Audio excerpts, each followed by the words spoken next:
Oke, bismillahirrahmanirrahim.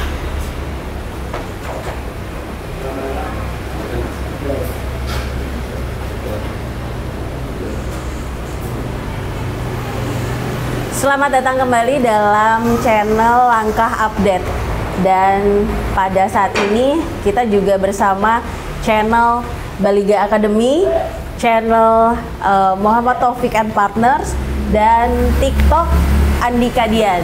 Dan pada saat ini ada satu tema yang lumayan menggelitik gitu di publik mengenai gelar yang ada dan tiada. Tiba-tiba ada, tapi tiba-tiba tiada juga nih, yaitu gelar Dokter Andes dan Insinyur dari Joko Widodo. Dan pada saat ini yang kita lakukan adalah menggali kebenaran ya, Bapak-bapak. Dan saya merasa terhormat sudah bersama dengan narasumber yang merupakan tokoh-tokoh atau aktivis yang berjuang mencari kebenaran untuk membuat isu polemik ini menjadi terang benderang. Dan mungkin boleh diperkenalkan dulu kali ya, walaupun mereka sudah terkenal, tapi saya izinkan bapak-bapak untuk memperkenalkan diri dulu begitu. Dimulai dari bapak sebelah sini, silakan Pak. Iya, terima kasih. Saya Suwarno. Dulu saya dan sampai sekarang itu sebagai aktivis buruh dan beberapa kali berinteraksi dengan Joko Widodo yang waktu itu sebagai wali kota Solo. Kira-kira itu saya saksi awal bagaimana seorang pengusaha kayu ini kemudian mulai bergeser untuk menampaki dunia politik dan pejabat pemerintah sebagai wali kota pertama di tahun 2005. Oke, silakan Bapak. Ya, saya Muhammad Taufik. Stop jualan pasir laut ya. Putusan Mahkamah Agung nomor 05 2 Juni HUM atau hak uji materi tahun 2025 mengatakan semua penjualan pasir laut wajib dihentikan dan perintahnya itu diundangkan di dalam lembaga negara ya. Nah, saya Muhammad Taufik. Tadi ini salam hormat saya buat Mbak Hanam dan Mas Yan dari channel Langkah Update ya. Luar biasa ini pertemuan hari ini. Saya ingin sampaikan, saya Muhammad Taufik, saya advokat yang mengajukan gugatan tentang keabsahan ijazah, bukan semata-mata ijazah SMA. Banyak yang salah tafsir dengan pemberitaan. Nah, nanti kalau lihat pembuktian dan gugatan saya mengatakan saya tidak hanya menyoal ijazah SMA, tetapi saya menyoal prosedur pendaftaran, apa yang dilampirkan saat pendaftaran, kemudian yang kedua apa yang terjadi dengan UGM-nya, apakah benar dia UGM, dan yang terbaru kalau Mbak Hana tadi mengatakan Dokter Andes Insinyur tidak salah, karena memang sudah ada media yang memuat ketika Pak Jokowi kunjungan ke markasnya Sritek memakai gelar Dokter Andes Insinyur. Jadi pembukanya itu saja, biar panasnya belakangan, nanti jangan anti klimak, panasnya di depan terus adem ya. Oke, selanjutnya Bang. Perkenalkan, saya Andika Dian Prasetyo. Jadi saya adalah praktisi hukum, pengacara, advokat. Dan kalau untuk akhir-akhir ini kan saya adalah kuasa hukum dari Dr. Taufik dalam menggugat ijazah dari mantan presiden ke-7 yaitu Joko Widodo. Yang saat ini sedang proses dalam proses ya? Dalam peradilan, betul, di PN Solo. PN Solo. Iya. Selanjutnya, yang ini sudah sangat famous nih. Iya. Masih perlu diperkenalkan enggak? Saya Rizwan Jalibar, target operasi pasal penghasutan. Oh, ngeri. Tapi sudah saya pesen klarifikasi, jangan datang dulu. Klarifikasi itu tugasnya penyelidik, bukan tugasnya orang yang dilaporin. Iya. Oke, ini langsung aja. Tadi sudah sempat di spill dan rasanya sudah hampir panas nih pembahasannya soal mengenai gelar Dokter Andes dan Insinyur. yang tiba-tiba ada tapi tiba-tiba juga tiada gitu. Monggo, siapa yang menjelaskan? Mas Andika mungkin? Ya, mungkin saya mendahului ya. Jadi awal mula dari gelar Dr. Andes ini menjadi polemik sampai hari ini, itu kan karena ada sebuah foto ya, nanti mungkin bisa ditampilkan. Ya. Jadi fotonya itu adalah yang seperti kita lihat, itu fotonya adalah dari Sritek. Jadi Joko Widodo waktu itu bertemu dengan Pak Lukminto, dan di situ itu ada tulisannya Dr. Andes Joko Widodo. Nah, pada waktu itu kan sudah lampau, dan beliau waktu itu mungkin saat menjadi wali kota. Tetapi yang disayangkan adalah ketika foto itu beredar, itu tidak ada sanggahan atau perbaikan dari Sritek maupun dari Pak Joko Widodo sendiri. Ya kalau seandainya gelar saya ditulis salah, saya pasti akan komplain begitu kepada si yang memuat foto itu. Foto gelar saya bukan Dr. Andes, karena Dr. Andes itu adalah gelar dari non fak eksakta. Jadi Dr. Andes itu adalah ilmu sosial.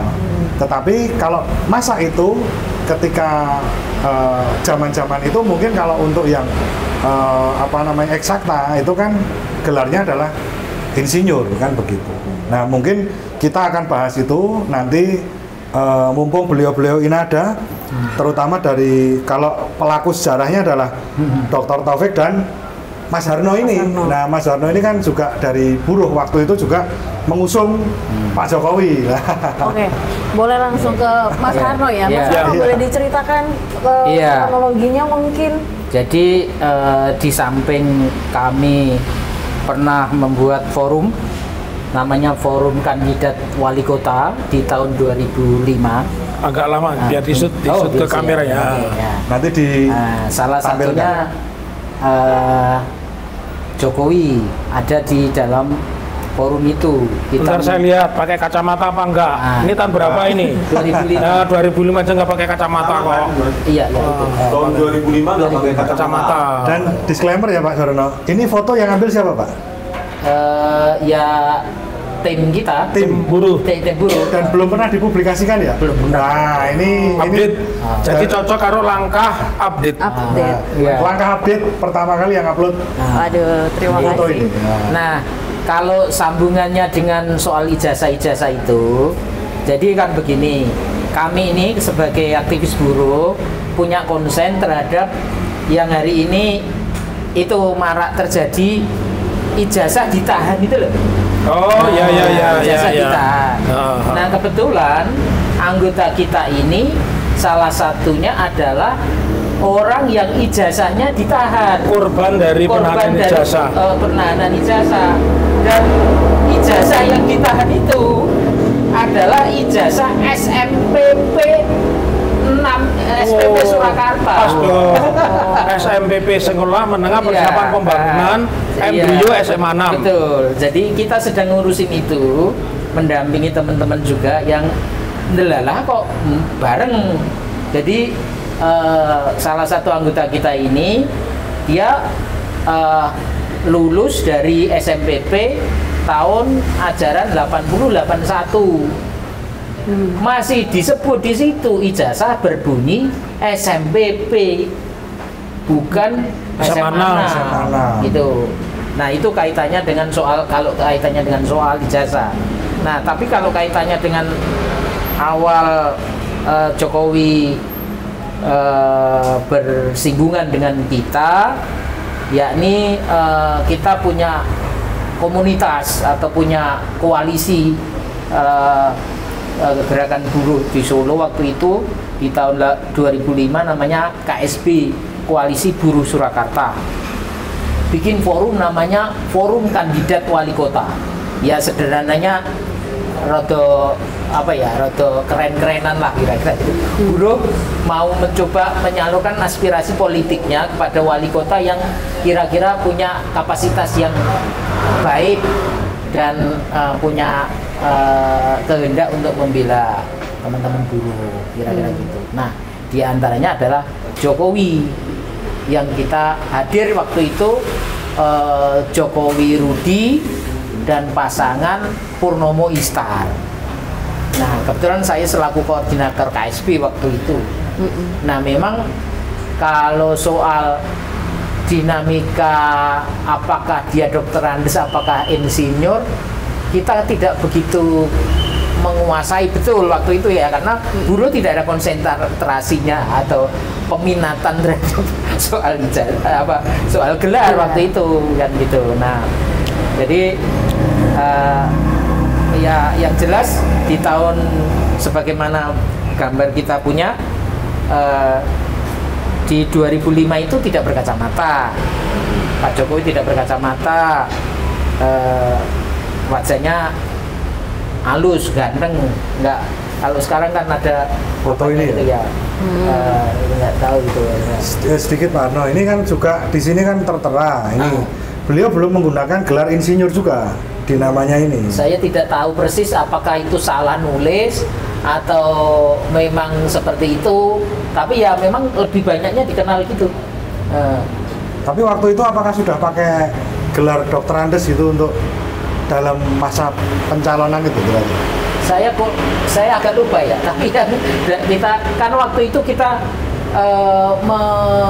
menuliskan fakta integritas juga. Oh gitu. Ada fakta integritasnya.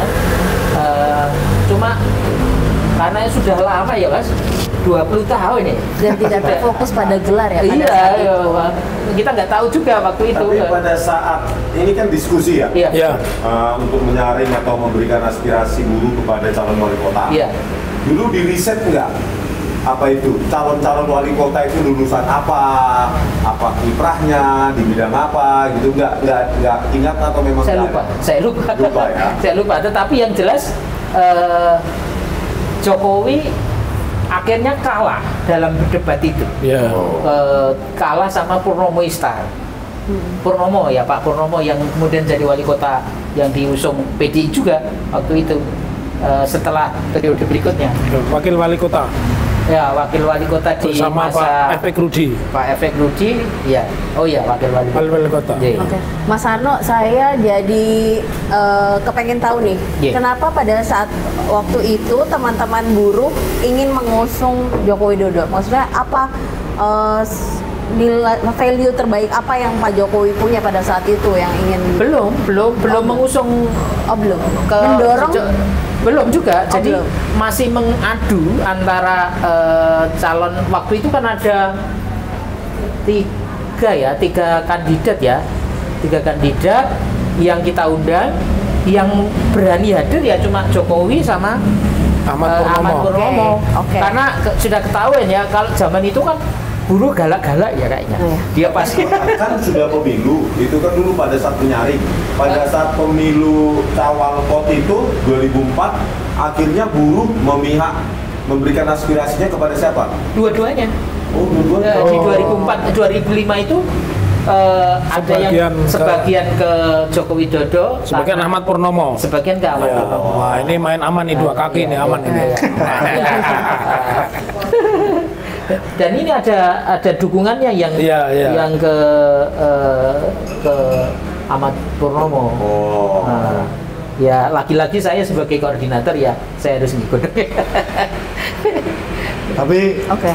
pertanyaan Pak Arno, waktu itu kan Pak Jokowi kan dalam itu kan mungkin formatnya debat ya. Debat. Akhirnya kan dari Komite Buruh Surakarta kan Iya. mengusungnya kan Pak Ahmad Purnomo waktu itu. Iya, yang menang Pak Ahmad Purnomo. Yang menang Ah. Pak Ahmad Purnomo. Ah. Nah setelah itu kok bisa Yang terpilih wali kota. yang terpilih wali kota kok Pak Jokowi itu bagaimana itu mungkin prosesnya? bisa diceritakan juga itu. Ya karena tentunya kan tidak cuma buruh pemilihnya. Oh, Gitu. gitu. Pemilih di Solo kan ya heterogen ya, dan buruh hanya sebagian. Kalaulah misalnya sebagian juga terorganisir ke Ahmad Purnomo, masih juga yang kemudian sebetulnya saya termasuk yang kemudian mendukung belakangan mendukung Jokowi. Saya tidak apa ya namanya, harus mengikuti arus juga dan terpola. Jadi detik-detik terakhir itu ada polarisasi yang mana yang nasionalis, mana yang agamis gitu. Nah,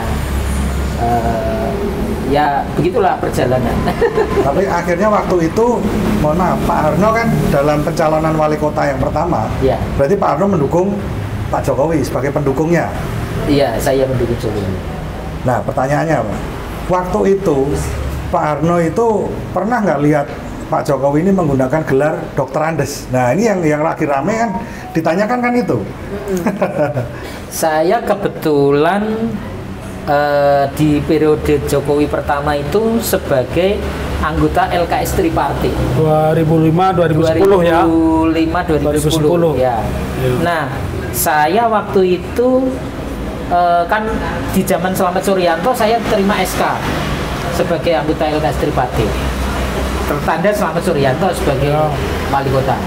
Di zaman Jokowi itu saya tidak dapat. Tapi saya diangkat juga sebagai didepnaker sana sebagai anggota LKS Tripartit. LKS Tripartit itu salah satunya yang menentukan UMK waktu itu. Masih satu, belum baru yang belakangan Dewan Pengupahan sendiri, LKS Tripartit sendiri. LKS Tripartit lebih ke kebijakan perburuan, kebijakan pengupahan di Dewan Pengupahan. Baru belakangan. Nah, anehnya kami ini tidak ada SK dari wali kota, tapi rata-rata yang dulu kita lihat itu memang hanya ditulis Joko Widodo begitu. Tanpa gelar insinyur berarti? Tanpa gelar. Oh, berarti dapat kita simpulkan walaupun kita tidak menemukan gelar Dokter Andes, tetapi gelar insinyur itu munculnya juga baru belakangan dong. Saya tidak tahu kalau soal itu. Karena saya ya kita tahu kan bahwa pertama aktivitas kegiatan saya hanya di kota Solo. Ya. Dan itu kan Jokowi itu hanya nyampe di Solo itu 2012 kalau nggak salah ingat saya. Jadi baru hampir 2 tahun menjabat sebagai wali kota di periode kedua, dia geser ke Jakarta. Dan satu hal yang menarik untuk Periode keduanya tidak tamat ya? oh tidak tamat, Tidak tamat. tidak tamat. Ya. Yang menarik itu yang saya masih ingat, saya termasuk salah satu orang yang ngunggah-unggahi Jokowi. Melamar berarti. Ini biar Mbak Ana tahu arti unggah-unggah itu apa. Jadi Bahasa Jawa itu sowan, ngelamar supaya mau menyalurkan aspirasi Iya, kita. Merayu.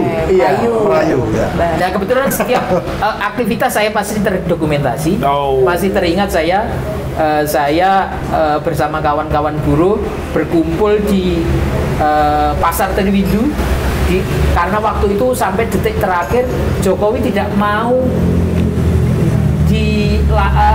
untuk mencalonkan lagi. Periode kedua. Periode kedua. Apakah gambarnya ini? Bukan. Pertemuannya ini. ini tahun 93. Oh ya.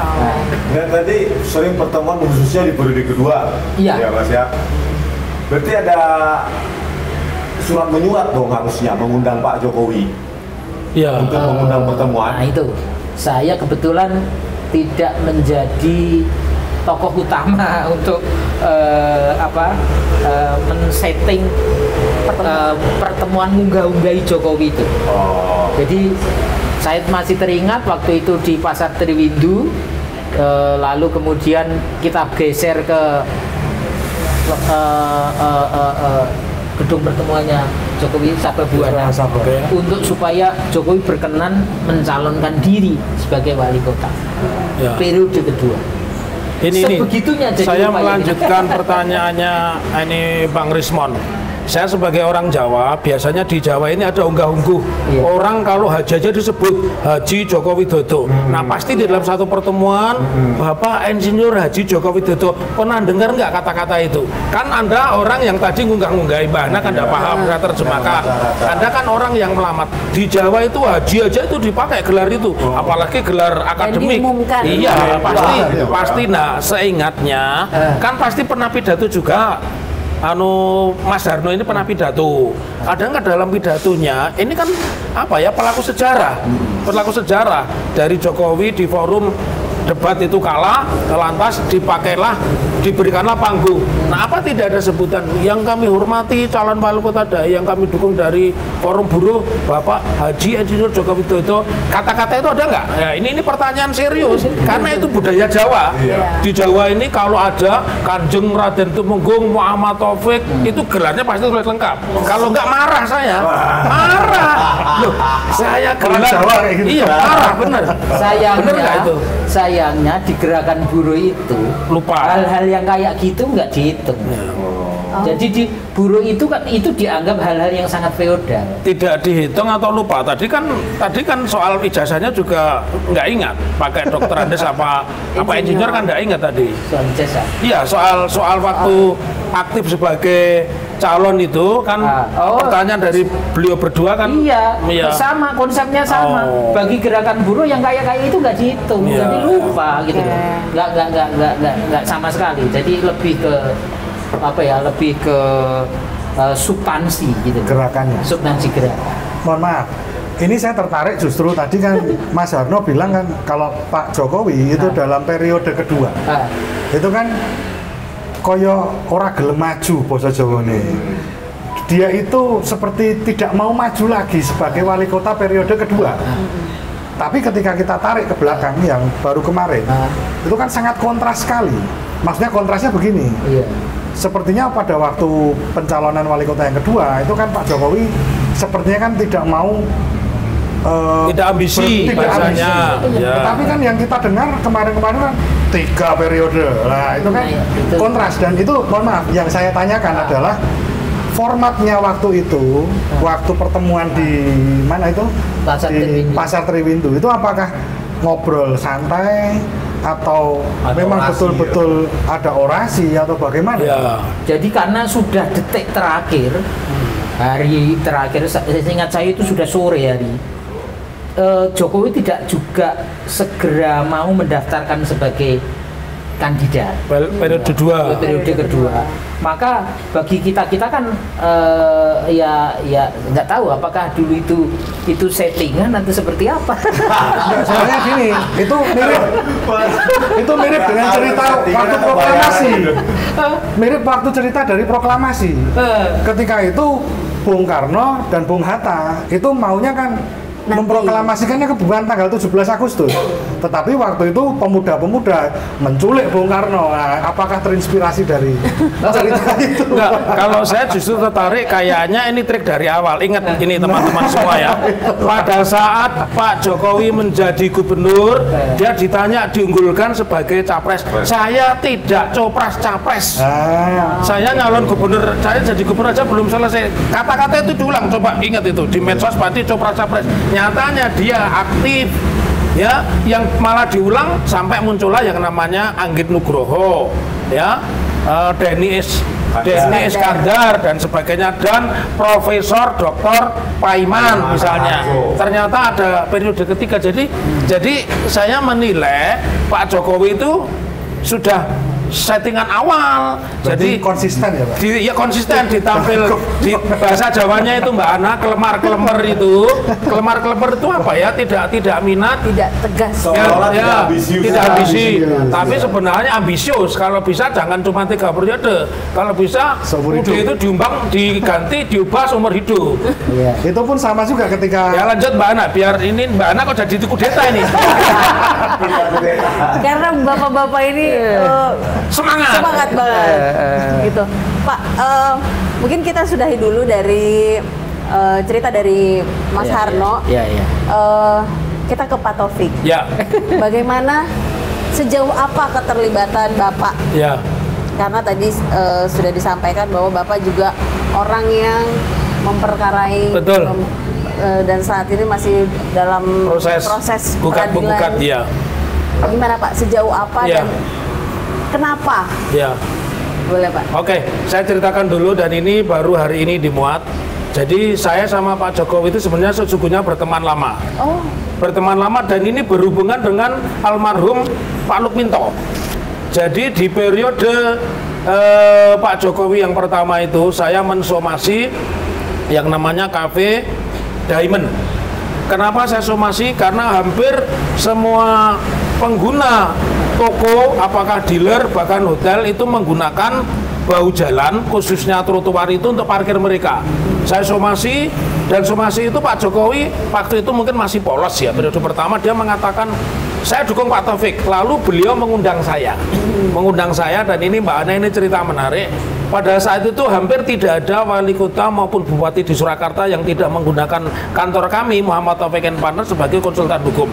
Jadi Pak Untung, Bupati Sragen juga menggunakan jasa kantor kami sebagai konsultan hukum kalau pemerintah Sragen ada masalah. Pak Bambang Rianto selaku Bupati Sukoharjo juga menggunakan kantor kami.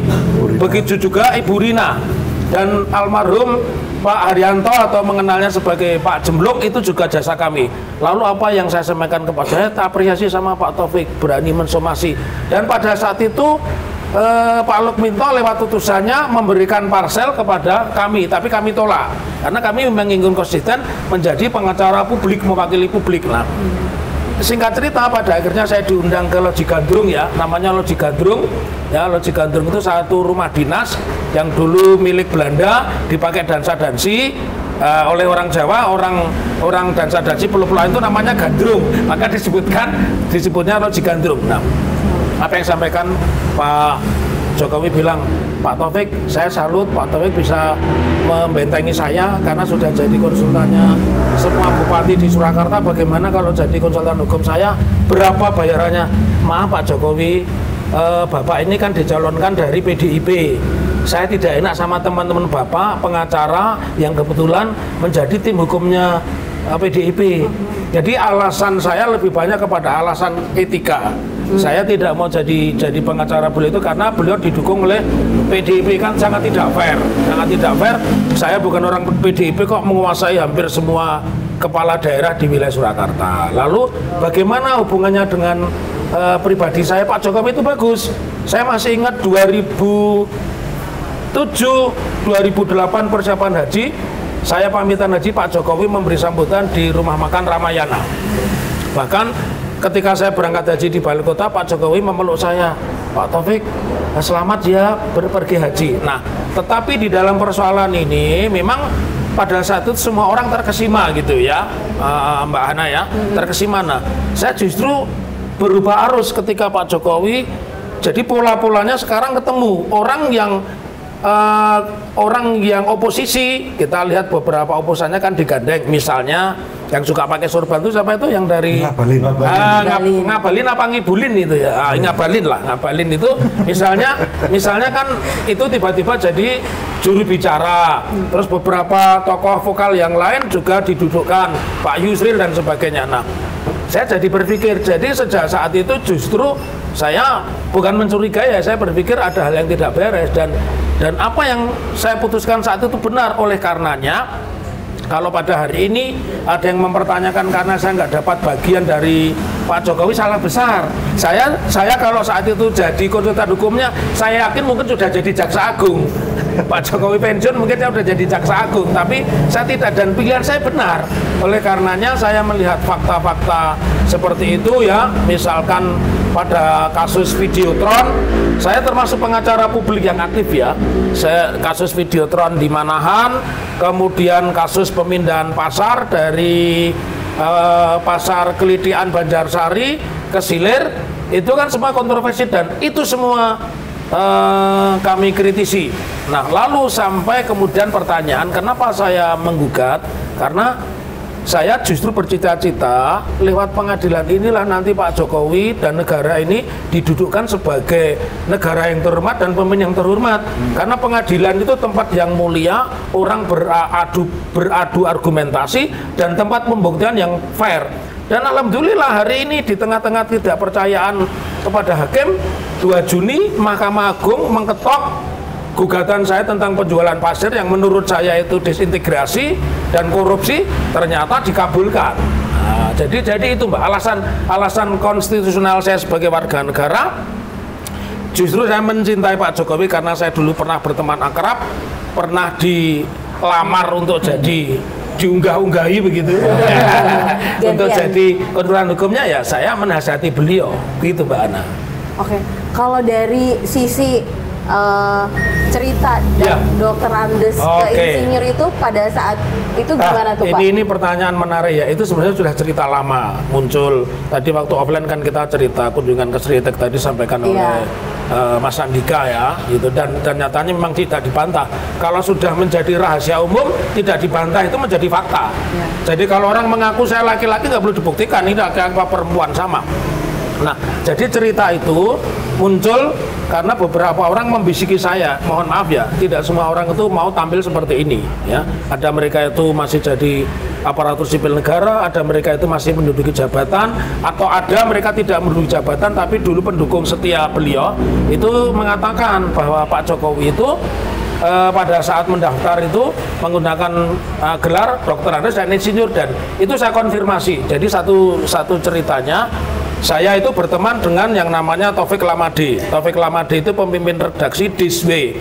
Diswe itu media online miliknya Dahlan Iskan. Makanya singkatannya Diswe, Dahlan Iskan Way begitu ya. Kemudian Taufik Lamade ini teman angkatan dia, sejarah 87 UNS. Eko Sulistyo ini juga 87 sejarah. Nah, saya Fakultas Hukum 85. Tapi memang saat itu semua orang aktivis itu berangkat dari pers. Saya aktivis pers. Saya selaku pemimpin redaksi majalah Komponen, perwakilan dari semua fakultas, dan mereka itu anak buah saya. Lalu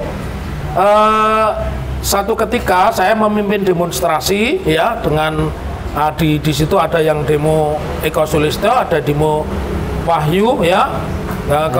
Wahyu yang masuk sekarang sebagai Direktur Migran Care, dan ada Taufik Lamade ya. Singkat cerita, Taufik Lamade itu 5 hari yang lalu yang sampai jadi heboh itu datang ke tempat saya. Fik, aku mau mampir. Oke, ngobrol-ngobrol begitu. Aku juga penasaran karena karena Eko Sulistyo ini waktu menjadi Deputi 5 pernah men-DM saya, Bang Taufik, tolong ke Bogor. Kebetulan saat itu saya memang ngajar di Bogor itu. Saya ngajar di Fakultas Hukum Universitas Juanda Bogor. Saya diminta ke istana, tapi memang saya konsisten karena saya juga tidak memilih Pak Jokowi sebagai wali kota dan tidak memilih sebagai presiden, jadi saya nggak mau datang. Lalu dalam perbincangan itu saya tanya sama Lamade, Pak Lamade tolong dibantu deh komunikasi sama Eko Sulistyo. Diteleponlah dan di speaker pun. Jadi ada saya, ada di situ, ada 5 orang lah di ruangan saya. Kemudian telepon, ini piye kabarin Jul. Jadi kami memanggil, karena kita sahabat akrab, memanggil nama aslinya Eko Panjul ya. Eko Panjul. Jadi nama aslinya, nama terus tanya-tanya.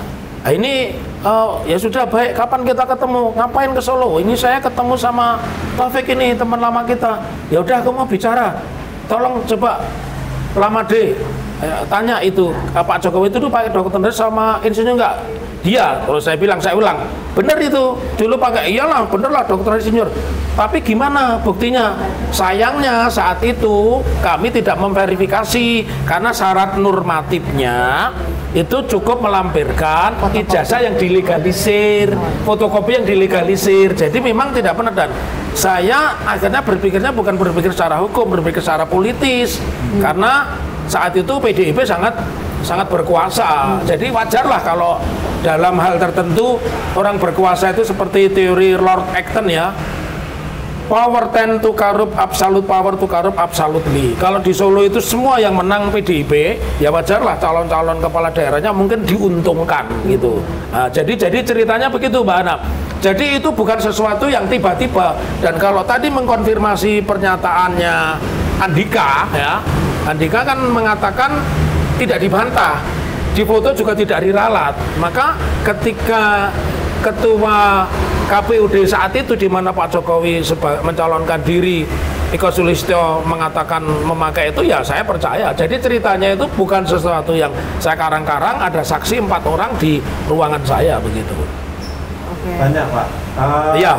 Ketika KPUD yang seharusnya memverifikasi ijazah legalisir yang doktorandus maupun insinyur, harusnya tugas KPUD harusnya kan menelusuri itu. Betul. Setidaknya bersurat ke institusi yang menerbitkan itu. Itu tidak dilakukan. Tidak dilakukan. Karena itu. begini, Bang Rismon, alasannya dia mengatakan bahwa tugas KPUD itu hanya memverifikasi, tidak berpikir ini nanti menjadi akibat hukum atau apa, itu tidak. Itu yang pertama. Tetapi ada yang kalimat yang saya lupa. Eko Sulisto mengatakan bahwa pada saat itu setiap calon wali kota itu harus melakukan namanya public expose.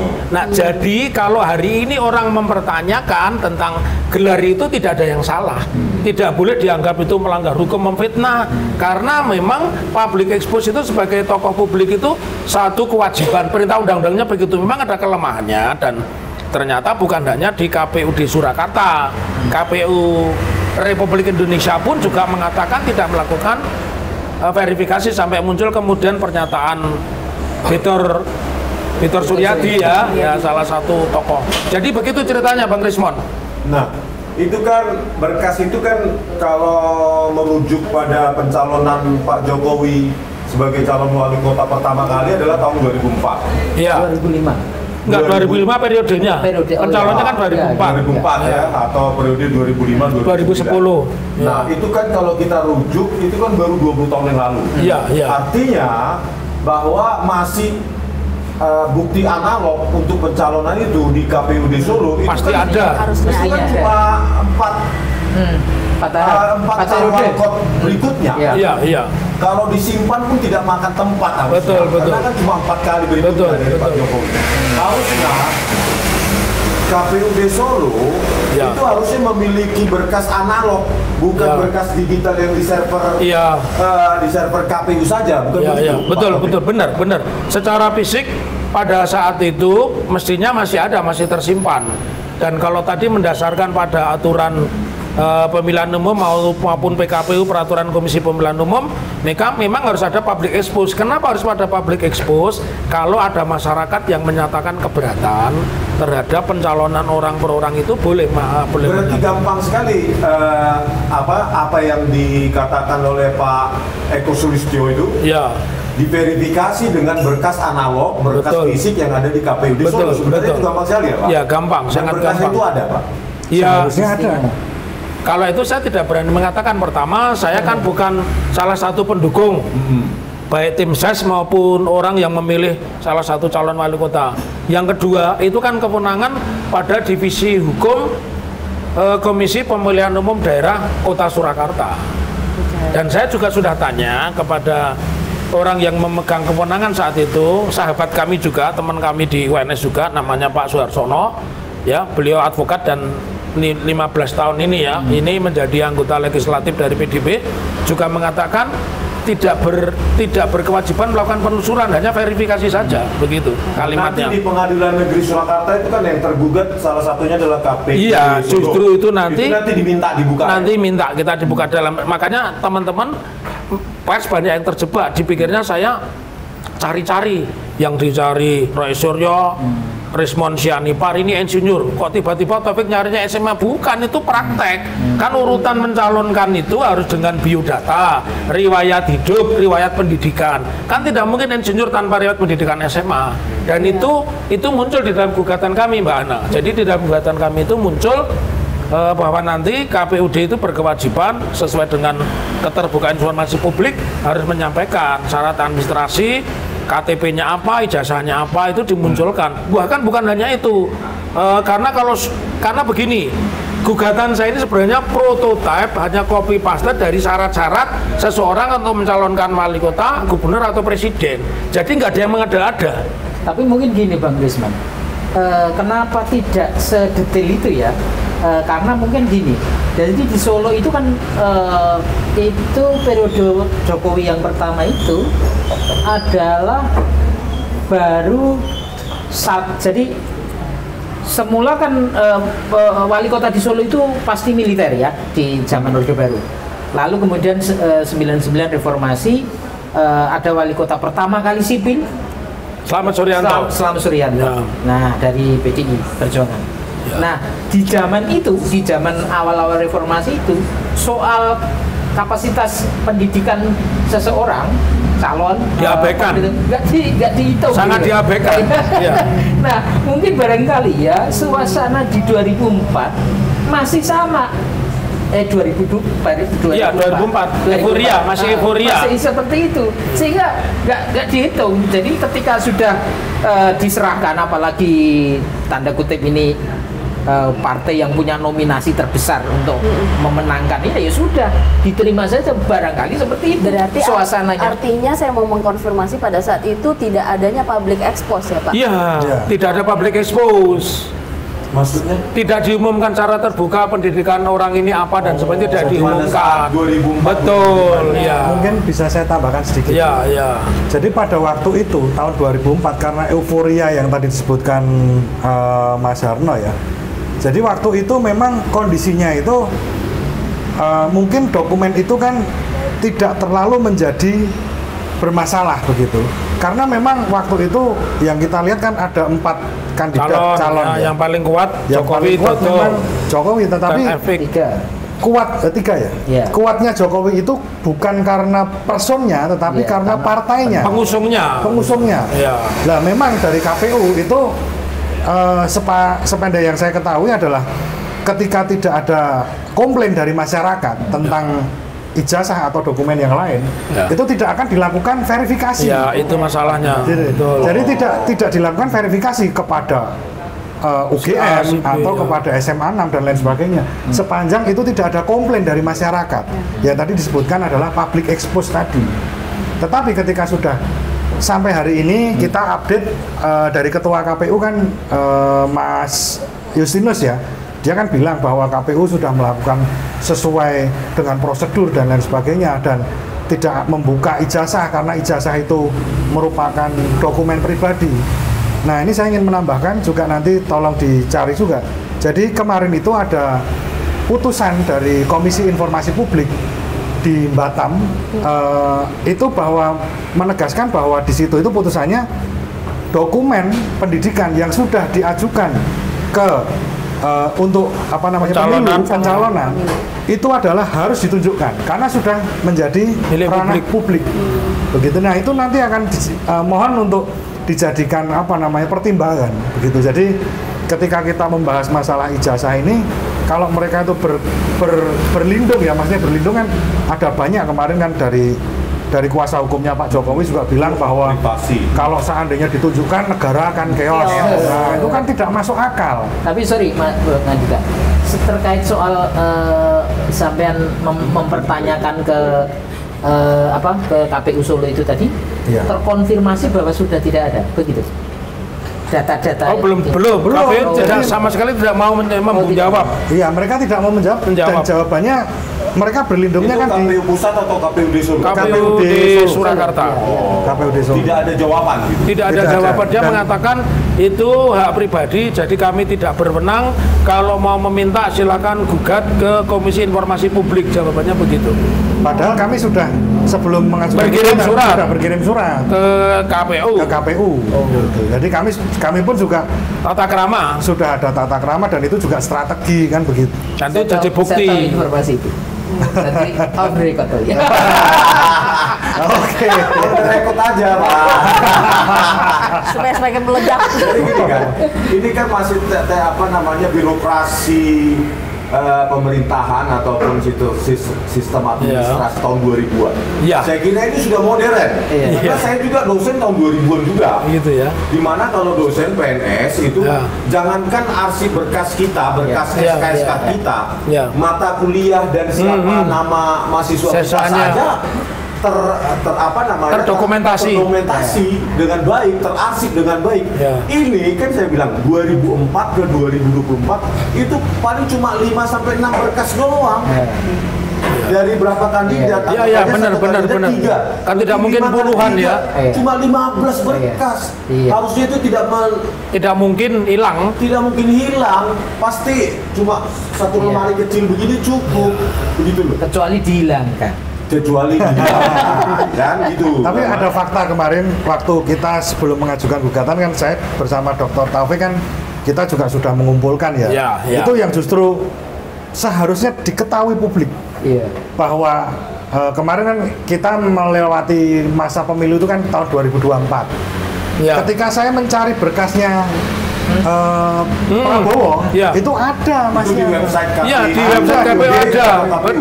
KPU Pusat, Pusat. KPU RI. Berkasnya Pak Prabowo. Ada, ada. Pak Prabowo sekolah di mana, lulusan apa, itu ada semua. Tapi ketika Iya, nggak palsu ya. Ya, giliran Pak Jokowi nggak ada. nggak ada. Oh. Jadi cuma nama aja Jokowi, Itu datanya sama sekali nggak ada. Data pencapresan Iya. 2019. Iya. Iya. Di websitenya KPU. Begitu, makanya ketika ada pertanyaan kan, ada pertanyaan ya dari pendukung mungkin ya. Iya. Beliau kan bilang, kenapa kok beraninya Setelah- menanyakan ijazahnya Pak Jokowi, tapi Ya. nggak berani menanyakan ijazahnya Prabowo? Karena tidak bermasalah. Ya kalau kita tahunya Prabowo itu sudah, mohon maaf, tahun 90-an kita tahu Prabowo itu sudah menjadi Danjen Kopassus. Iya. Jelas itu. Dan gitu. sampai sekarang di website KPU ada. Ada. Kenapa kita tidak menanyakan ijazahnya Ibu Megawati? Ya karena beliau mengakui saya lulusannya nggak Tidak sarjana. Tidak sarjana. UI ya. Iya. SMA. Jadi mohon maaf yang kita gugat ini Kita adalah sebenarnya soal kejujuran. masalah kejujuran. Hanya itu sebenarnya. Ya. Indonesia ini tidak kekurangan orang pintar, tetapi orang jujur itu Sangat sangat sedikit, langka. apalagi pemimpin. Nah, itu loh. Padahal itu dibutuhkan.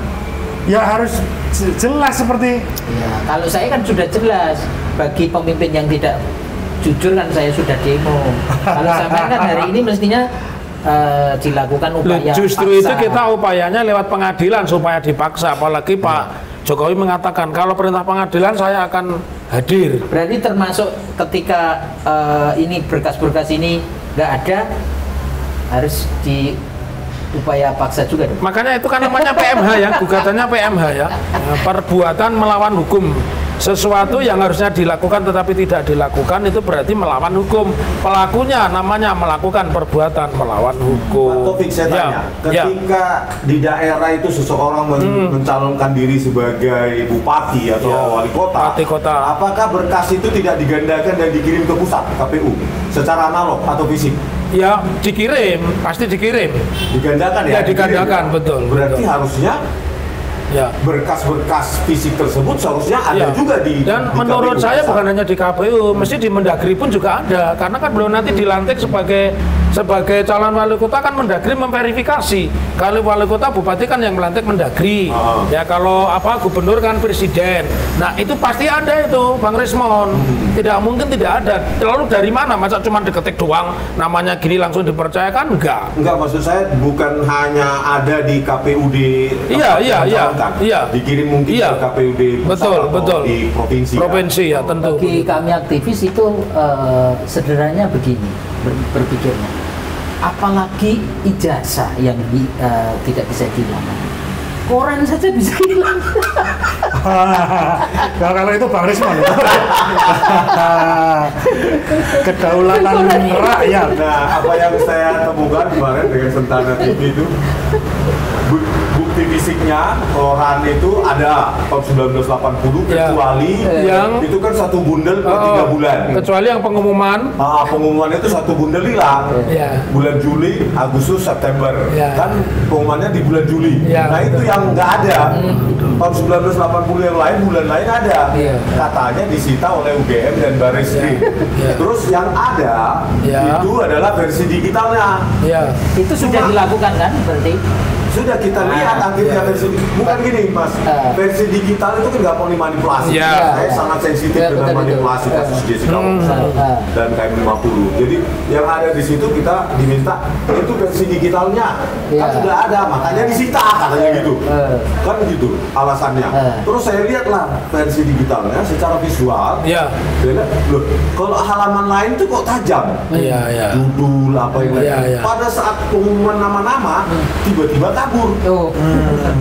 Nama-nama mahasiswa itu. Ya. Kalau saya gampang, website KPU masih hidup, masih lembaganya eksis saja, giliran Jokowi nggak ada kok gimana? Apalagi itu. Apalagi cuma itu. Bukan hanya itu Bang Respon, kalau soal sita-mensita tadi kan ada kalimat KM50. Orang rest area aja tiba-tiba hilang. Bongkar ya? Rest area aja bongkar, apalagi cuma secuil 1 tahun berdiri bongkar. Tapi begini Bang Rismon, kan Bang Rismon ini kan seorang dokter dalam bidang digital forensik. Jadi yang saya tanyakan adalah bagaimana caranya kedaulatan rakyat itu dalam memindah format dari analog ke digital, itu apakah melalui scanner atau foto? Scanner. Harusnya scanner ya? Kalau dari metadatanya scanner. Scanner. Cuma yang paling heran, metadatanya itu kita periksa ternyata Oktober 2014. Gitu loh. Artinya Baru saja. pertama kali diciptakan yaitu Di saat itu, Oktober 2014. Versi digitalnya kan seharusnya. Kenapa sudah diciptakan versi 2014 dan versi analognya baru pertengahan April disita? Pertanyaan lagi Bang Rismon. Kalau saya gini, Seharusnya kan sudah ada versi digital, Saya mau- analognya pun tetap ada, buktinya 2014. mau komentar dalam Pada saat kapasitas saya Jokowi sebagai jadi aktivis. presiden. Kalau saya nggak heran yang kayak ini hilang, baik analog maupun digital. Lah orang miliknya yang lembaga pemerintah yang ngurusin itu aja bisa bobol ya? Iya. KPU. Bukan yang lembaga apa yang kita punya data kemudian di Oh, Badan Cyber Nasional. Tapi Ya, begini, data saja bisa hilang. Tapi BSN, Badan Cyber Oh, itu kan Badan Cyber. bisa dihack gitu loh maksudnya. Iya. tapi gini Bang Rismon, tadi kan pernyataan Bang Rismon memindahkan dari analog ke digital Tahun 2014. itu melalui proses scan. Sekarang saya tanya, alat scan mana yang bisa hasilnya kabur? Nggak ada. Harusnya seragam. Harusnya seragam. resolusinya. Dan scanner beda dengan foto. Makanya istri saya langsung bekerja. Kenapa di halaman pengumuman mahasiswa itu tiba-tiba dia kabur, Nah. padahal menggunakan alat scan yang sama. Nah. Lembaran kan ada sekitar 6 atau 6 halaman. Ya. Kenapa di halaman itu yang kabur? Dan alat scanner kan nggak mungkin bisa kabur, Bang. Itu 2014 Pak, teknologi Iya. scanner sudah sangat tinggi. Nah, makanya kan nggak mungkin kalau kita scan itu kabur, kecuali kalau kita foto. Kalau pakai kamera kan mungkin bisa kabur ya. Berarti bisa Iya, kalau dikatakan goyang dia kabur. Ya, diduga, tapi kalau scan kan nggak bisa. diduga sengaja dikaburkan. Bisa Ya. dengan kata-kata seperti itu ya. Pengalaman dari kejahatan laboratorium forensik Bareskrim kan itu Ya. yang mau kita bongkar. Kita bukan benci sama Bareskrim. Betul. Untuk apa? Itu diberi rakyat kok. Iya, Justru iya. kita cinta mengkoreksi Betul. mereka gitu loh. Maka cara pekerjaannya harus diperbaiki. Diperbaiki kan Nah. mereka diberi rakyat. Artinya tidak cukup syarat sebagaimana yang diungkapkan Dr. Taufik tentang kejujuran. Ternyata profesionalisme juga harus nomor satu juga. Iya, jadi kejujuran itu salah satunya integritas. Integritas itu harus cerdas, jujur, dan apa adanya.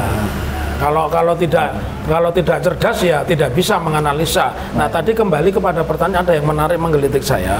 Apapun yang dilakukan oleh Bareskrim, apapun yang dilakukan oleh tim hukum Pak Jokowi, kalau pembuktiannya lewat medsos itu tidak berpengaruh apa-apa.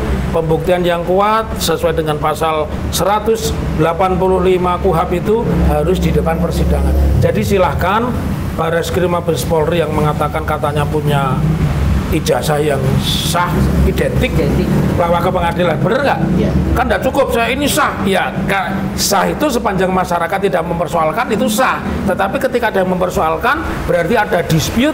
Siapa yang mengadili dispute? Di depan persidangan. Jadi pembuat undang-undang itu sudah pintar, cerdas dan berintegritas. Pembuat undang-undang. Membuat undang-undang loh ya. pelaksananya- Kalau pelaku undang-undang ya. Saya hanya mengatakan wallahu alam bisawab. Ya. Kalau saya berkomentar ya pinter sih Bang, tapi minteri. Iya. Kembali lagi sedikit. Iya. Jadi tadi kan argumennya, kenapa itu disita? Yang satu bundel 3 bulan tahun Ya. koran KR Bulan 80, Mei, Juli, Agustus, September. Juli, Agustus, September ya. Alasannya karena sudah ada versi digital. Ya. Padahal metadatanya mengatakan itu didigitalisasi 2014. 14. Kenapa baru pertengahan April 2025 disita? Iya. Betul, setelah betul. kasus ini. Iya, iya. Padahal itu di metadatanya 2014. Ya. Itu makanya kita selalu mencurigai ini perbuatan-perbuatan yang seperti ini yang Ya. sudah dilakukan. Ya. Nah selanjutnya hal yang sama juga dilakukan oleh UGM. Ya. Tahun 1985 skripsi Ya. di Fakultas Kehutanan setidaknya hanya milik punya Pak Jokowi. Ya. Kemana skripsi-skripsi yang tahun 1985 lulus dari Fakultas Kehutanan dan fakultas-fakultas lainnya di UGM? Bang Desmond kan pakar soal Digital forensik. Ya. Beberapa tokoh hari ini kan mengomentari bahwa tidak pernah ada jurusan teknologi kayu di Fakultas Kehutanan. Secara forensik bisa nggak dilihat itu? Pernah? Itu mohon maaf.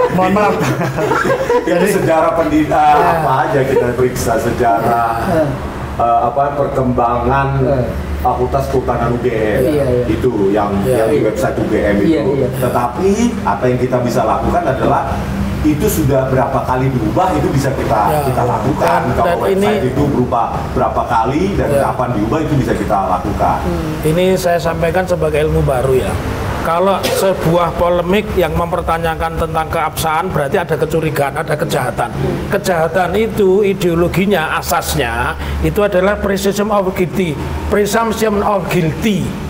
Artinya sepanjang belum dibuktikan itu dianggap bersalah. Jadi kalau itu sudah dibuktikan ini asli, selesai itu.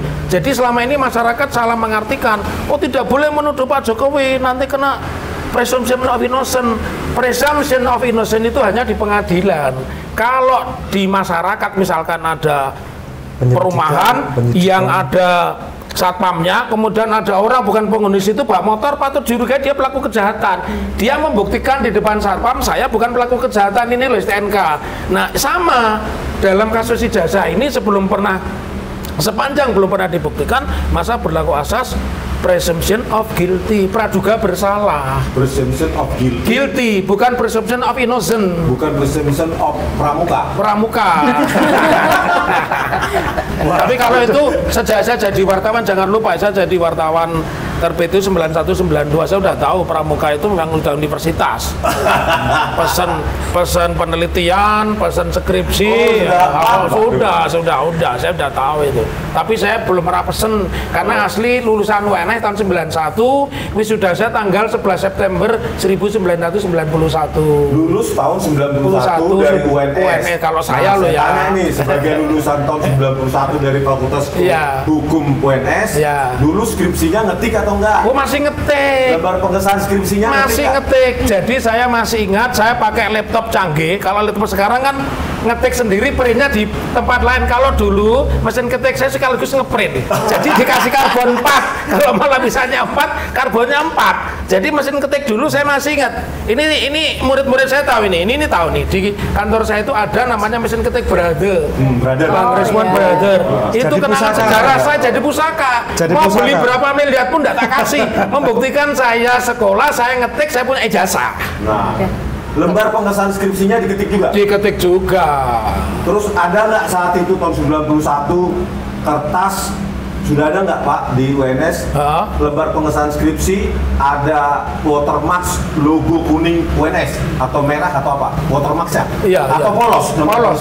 Kalau pada saat itu sudah ada logo UNS-nya. Logo UNS sudah ada. Ya, logo UNS-nya. Tapi begini logonya itu sudah jadi. Jadi hasil cetakan, bukan seperti sekarang computerized. Ya, jadi dan yang saya ingat itu di cover ya. Jadi di lembar pengesahan skripsi. Di lembar pengesahan skripsi saya mesti mengingat dulu ya. Tapi yang pasti pada saat itu yang saya tahu tulisannya Universitas 11 Maret ada kertasnya tersendiri begitu. Tapi kertasnya kertas cetakan. Tetapi masih ngetik. Iya. Nama dosen pembimbing, penguji. Iya. Dan sekarang saya bisa buktikan kertas ijazah saya itu warnanya jadi berubah, pudar. Jadi kuning, bukan putih, ya. Oke, Pak Dokter, izinkan saya bertanya nih. Tadi kan sudah Bapak ini pakar hukum, yes. Dan yang kemarin-kemarin sempat kuasa hukumnya Jokowi itu selalu mengucapkan siapa yang mendalilkan, dia yang harus membuktikan. Coba Pak, mohon dijelaskan Ya. dari kata-kata itu terkait dengan kasus ini, Pak. Oh, ini satu pemahaman yang sangat keliru ya. Mendalilkan membuktikan, tolong dibaca di HR ya, pasal 161 ya sampai dengan pasal 217 HR, bahwa di dalam proses pembuktian itu orang yang dituduh juga harus membuktikan. Ya, artinya begini. Saya misalkan seorang debitur bank, saya merasa sudah membayar lunas. Bank, apa benar bank tidak perlu membuktikan bahwa Taufik belum lunas? Cukup dari saya, ya banknya hancur dong. Saya utang sekian miliar, saya mengatakan lunas, bank mengatakan belum lunas, saya mengatakan lunas. Oh, bank tidak perlu membuktikan, yang membuktikan saya, hancur banknya. Jadi di dalam perdata itu untuk meneguhkan hak, tergugat pun harus membuktikan. Jadi nggak benar itu kalau apa namanya, Statement itu. ya statement bahwa saya menggugat maka saya membuktikan. Nah, kalau dia tidak membuktikan berarti dia mengakui bukti dari saya dong. Jadi di pengadilan itu adu bukti itu ya, dibaca kembali di HR begitu. Oke. Selanjutnya. Juga seharusnya dari para tergugat, karena mereka digugat ya, kalau mereka meyakini suatu kebenaran, ya harus dipertahankan kebenaran itu. Dengan cara apa ya? Dengan mengajukan bukti-bukti juga, begitu loh. Jadi tidak hanya penggugat yang mengajukan bukti, tetapi para tergugat ini untuk mempertahankan apa yang dianggap dia benar, yaitu yang membuktikan. Sebenarnya dalam kasus ijazah ini itu simple. Saya berulang kali bilang bahwa ketika saya menanyakan, katakanlah ini Bang Rismon, sering banget beliau ini ditanyakan, wah Bang Rismon ini bener nggak ini lulusan Yamaguchi? Yuk Yamaguchi menolak. Bang Rismon cukup, nih loh ijazah saya. Selesai, mau diautentifikasi dengan cara ditanyakan atau diuji apa namanya dengan teori Bang Rismon atau siapapun yang berhak menguji, tidak ada masalah. Karena di ijazah itu, mohon maaf, itu walaupun ya mohon maaf ada data nama dan lain sebagainya, tapi di situ tidak terdapat data-data yang dirahasiakan begitu. Jadi data sensitif kan tidak ada. Tidak ada alamat. Tidak ada alamat. Ini Andika, saya potong pertanyaannya Mbak Ana tadi. Anda dulu kan orang bank, ini kan dulu anak buahnya Sandiaga Uno ini, Bang Pundi. Kalau saya gugat bank Anda membuktikan nggak? Ya, bahwa saya membuktikan ini bank ini nggak bener, ini saya udah bayar lunas kok ditagih lagi. Anda membuktikan nggak? Membuktikan. Apa Anda cukup nggak bener topik itu? Nggak datang, berarti Anda nggak pernah datang ke pengadilan atau harus datang? Ya harus datang, dan kami pun bawa data bahwa ini loh Pak, Bapak itu pernah membayarkan angsuran bulan sekian, tapi pada bulan ini Bapak tidak membayarkan. Sudah Kan Mbak Ana begitu. sudah terjawab ya. Ini praktisi, dulu orang bank juga, anak buahnya Sandiaga Uno, tapi dia mikir setinggi jabatan apapun, Halo, Pak saya nggak Sandiaga mungkin Uno. punya bank gitu. Makanya Saya dia dulu- keluar jadi pengacara. Saya dulu di Bank Pundi Pak Sandiaga Uno. Bang Pundi Pak. Oke, Bang Rismon mungkin Ada satu pertanyaan Boleh. lagi nih. Ya. Terkait dengan klarifikasi dari beberapa orang di antara Oke. kami tentang Oke. pasal penghasutan Ya, KUHP apa pasal 160 160 ya. terkait mungkin ya kedatangan kami ke UGM Ya. dan mereka, karena saya nggak ikut ke Ya. rumah Pak Joko Widodo, Ya. padahal itu sudah bersurat resmi. Betul. Dan sudah ada tanggapan dari UGM, silakan datang pada hari H pukul sekian gitu. Ya. Terus kami masih dituduh oleh orang-orang yang merasa terhasut gitu Ya. dengan pasal penghasutan. Ya. Nah, informasi terakhir ternyata mungkin ada yang Ya. terhasut. Ya. Dalam hal ini media-media di Australia Ya. sekarang sudah mulai menyiarkan Ya. berita-berita tentang keotentikan Ya.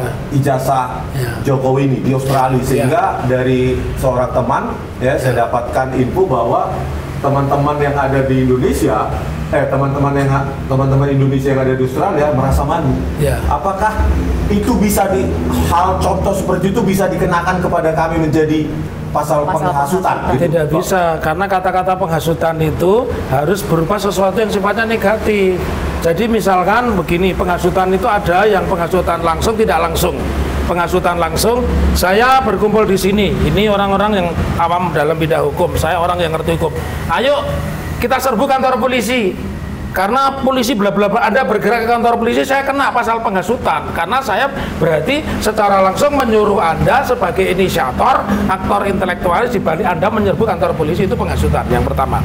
Kemudian penghasutan yang tidak langsung, saya ngomong begitu ya, bahwa ini ada yang tidak beres ini dari negara ini ya.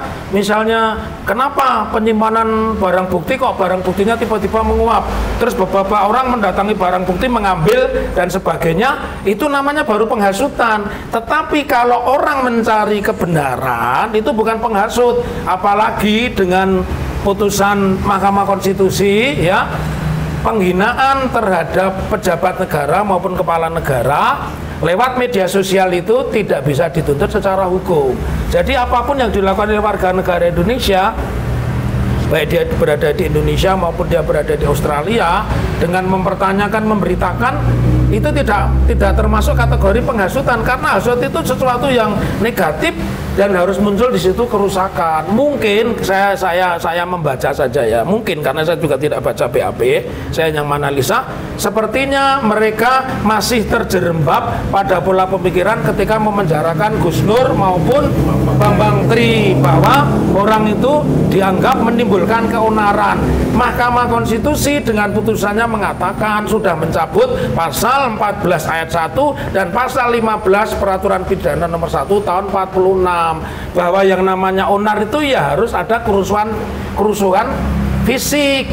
Kalau medsos ya harus rame. Medsos itu kalau mau dapat duit ya harus meledak.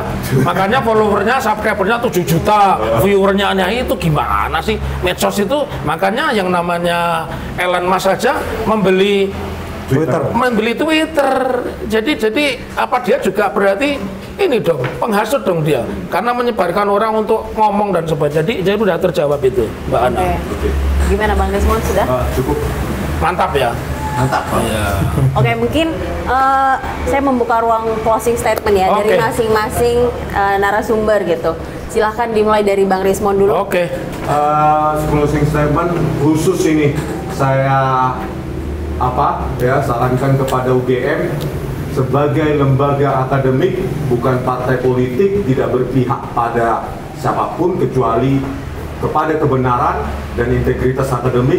Maka saya minta untuk kepada Profesor Wuning ya, Wakil Rektor Bidang Kemahasiswaan, untuk merilis video pertemuan kita tanggal 15 April 2025, karena sesuai janji oleh Ibu Profesor Wuning, itu akan dibagikan ke kita secara utuh atau dirilis oleh pihak UGM secara utuh, supaya ya bisa menjadi konsumsi publik. Apakah pada ruang 109 tersebut di Fakultas Kehutanan UGM kami menghasut atau memang kami berargumentasi sesuai dengan keahlian kami masing-masing. Dan kepada Rektor UGM ya, Ibu Profesor Ova Emilia, tolong perintahkan bagian staf di perpustakaan ya untuk mempublikasi, memberikan akses kepada publik skripsi UGM tahun 1985, baik analog di perpustakaan maupun secara digital di ETD UGM, Electronic and Thesis Dissertation UGM. Terima kasih. Oke. Selanjutnya silakan dengan Dika. Closing statement saya, jadi sebenarnya masalah ijazah ini bukan permasalahan yang rumit, bukan permasalahan yang super berat seperti perang Iran dan Israel, itu bukan. Ini cuma menanyakan masalah ijazah. Jadi mohon kepada Pak Jokowi ya menunjukkan saja. Ini cuma masalah kejujuran, Pak. Dan juga kami berpesan kepada para penegak hukum, khususnya para pengadil ya, para hakim.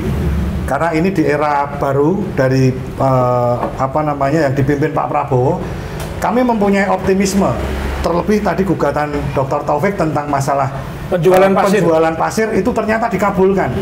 Kami sangat-sangat menaruh harapan besar kepada para majelis hakim bahwa kasus ini segeralah diusaikan, tetapi dengan di persidangan yang urut dan memenuhi rasa keadilan dari masyarakat. Karena kenapa kok saya bilang seperti itu? dalam jawaban dari para pergugat itu sepertinya kok menginginkan eksepsi untuk dikabulkan. Ketika eksepsi ini dikabulkan, maka dari itu misteri ijazah ini tidak akan terbuka. Tidak akan terbongkar. Tidak akan terbongkar.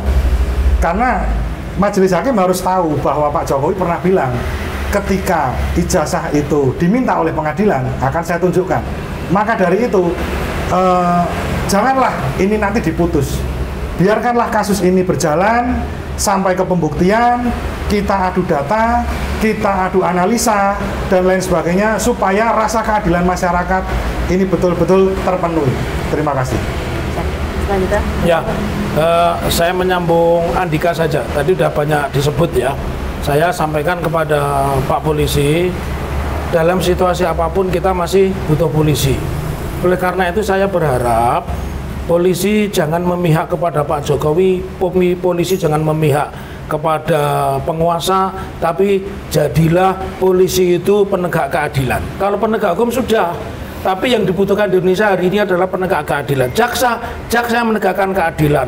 Polisi yang menegakkan keadilan. Hakim yang menegakkan keadilan. Apa yang saya sampaikan ini bukan cita-cita, tapi konsep tertulis di dalam undang-undang kita, KUHP kita, undang-undang kejaksaan, undang-undang kepolisian. Saya mulai dulu dari undang kepolisian.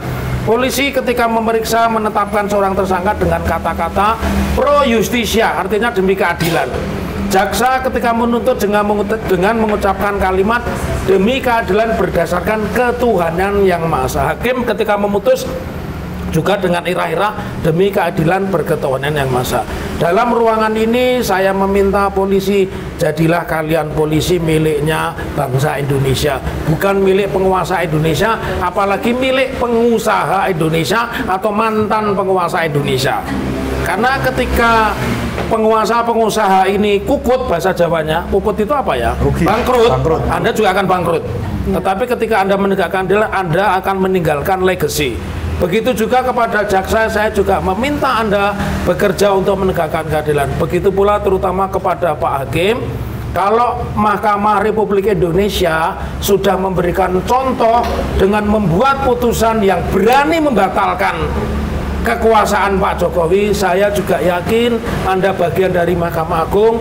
Mudah-mudahan tanggal 10 Agustus yang kalian putuskan itu apa yang disampaikan oleh Bang Rismon, apa yang disampaikan oleh Bu Dr. Tifa, apa yang disampaikan oleh kuasa hukum Pak Jokowi atau siapapun yang mengatakan Pak Jokowi punya jasa, silahkan diadu bukti dan hakim mengadili. Begitu harapan saya. Salam akal waras, tetaplah bernyali di negara yang harus kita merdekakan. Merdeka. Merdeka. Speechless.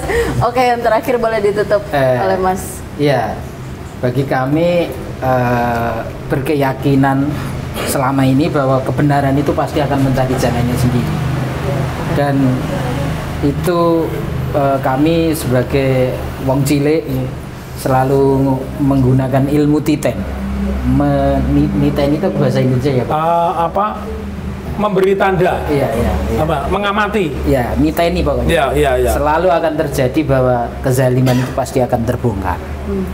Makanya bagi siapapun yang sedang berkuasa, sedang memimpin atau menjadi tumpuan daripada orang kecil, rakyat banyak, berlakulah adil, berlakulah jujur, berlakulah profesional sebagaimana yang tadi kita bicarakan bersama. Jadi jangan mengkhianati rakyat kecil, mengkhianati kebenaran. Hidup rakyat. Hidup rakyat. Dan pengkhianat pasti akan dikhianati. Oh iya ya. Pengkhianat pasti akan dikhianati. Oke, itu dia tadi perbincangan kita pada sore hari ini. Dan saya mau meminjam kata-kata dari Pak Taufik tadi. Indonesia tidak kekurangan orang pintar, tapi Indonesia ini kekurangan orang yang jujur. Saya menghimbau kepada semua subscriber, penonton dari kanal-kanal YouTube Bali G Academy, Langkah Update, Muhammad Taufik and Partner, Andika. Dan Andika Dian, TikTok. Ayo, kita masih punya kesempatan untuk terus berlaku jujur demi Indonesia, demi masa depan, demi anak cucu kita ke depan, demi generasi yang lebih baik menuju Indonesia Emas 2045. Semoga itu bisa terjadi. Amin. Terima kasih banyak waktunya. Waktunya sangat berharga buat saya karena saya juga mendapatkan banyak Data baru, ilmu baru. Saya seperti kuliah dengan Pak dosen di sini menyerap berapa SKS di sini dan saya itu berterima minimal kasih. 6 kali pertemuan. Ya, saya berterima kasih dan sampai jumpa lagi di podcast-podcast kita selanjutnya. Salam. Salam. Ya. Bentar. Jadi Bang Des mohon itu tadi soal KPU tadi